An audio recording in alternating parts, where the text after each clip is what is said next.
तो hello guys, तो आज पुणी थोड़े आपण गोटे छुटिया मिनी ब्लॉग रे स्वागत करुचु। तो देखिपे माँ मंगला मंदिर पाखे मुंडिया मारी सारापर तो आज आम बाहर बुलापी जीवु। तो शेष पर्यटन वीडियो टी देखिए, आज खूब सारा मजा आसो कहीं यहाँ आम हाट भर व्यू बहुत सुंदर देखा। तो लास्ट पर्यटन वीडियो टी देखिए। तो आज बहुत इच्छा है पकोड़ी टे खायापी, तो पलि आसिलु दुकान बागु। तो गरम गरम पकोड़ी टे खाई आज बुलिया मजा अलग किसी लगे। तो देखिपे भाई पूरा रेडी कर सारे पकोड़ी। तो आम भंजार मोर आसीजु खाई सारा पुणी थे बुलापी पलैबू कहीं घर रही रही बोर लगे कही गरम पकोड़ी खायापी पलि आसिलु। भाई आम लगे रेडी कर सारे पकोड़ी सहित घुगुनी आउ तेल छणा थी लंका बहुत टेस्ट लगे। तो आम आज खाई सारा बाहरी पड़ू पुणी बुलापी। तो लास्ट पर्यटन वीडियो टी देखिए।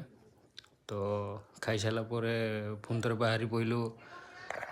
तो देखिपे आज आम पहुँच सारूनी।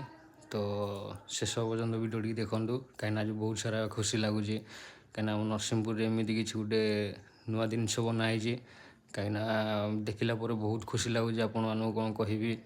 तो देखिपे पूरा लंघा व्यू देखा भाई पूरा गजब होई।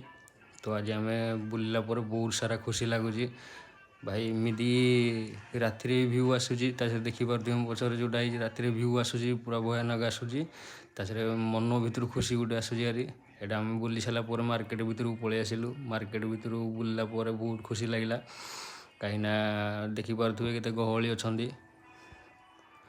ताछे आम बुली सारापर पुणी थे घर को बाहर जावाई। तो लास्ट पर्यटन वीडियो टी देखिए बहुत सारा मजा लगे। तो ये कहीना रोज जय जगन्नाथ।